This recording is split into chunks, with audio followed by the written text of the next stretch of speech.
Cinema வாய்ப்பு தேடி வரும் பல இளைஞர்களை காவு வாங்கியிருக்க தமிழ் சினிமா. 100 இளைஞர்கள் வாய்ப்பு தேடினா அதுல 99% இளைஞர்கள் ரோட்டில் அனாதையா தான் இறந்து கிடக்குறாங்க.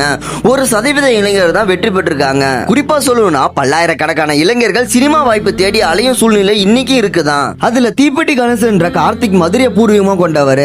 அந்த காலகட்டத்தில் ரேணிகுண்டா, தென்மேற்கு பருவக்காற்று, நீர் பறவை, பில்லா 2 போன்ற பல படங்களை நடிச்சிருப்பாரு. தனது யதார்த்தமான நடிப்பாலும் மதுரை பேச்சாலும் பல படங்கள் நடிச்சுக்கிட்டு இருந்தவர் ஒரு காலகட்டத்தில் பட வாய்ப்பு இல்லாம இதுக்கு முன்னாடி பாத்துக்கிட்டு இருந்த புரோட்டோ மாஸ்டர் வேலையை தான் பாத்துக்கிட்டு இருந்திருக்காரு.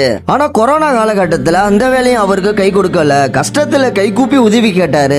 லாரன்ஸ் மாஸ்டர் இவரது குழந்தைகளுக்கான கல்வி செலவையும் ஏத்துக்கிட்டாரு. நடிகர் விஷால் இவருக்கான மல்லிகை சாமான்களை கொடுத்து உதவினாரு. ஆனா வறுமை வாட்டி வதைக்க நெஞ்சுவலி ஏற்பட்டு மதுரை அரசு மருத்துவமனையில அனாதையா இறந்து போனாரு தீப்பெட்டி கணேசன். சினிமாவை நம்பி பல பேரோட வாழ்க்கையை தொலைச்சிட்டாங்க.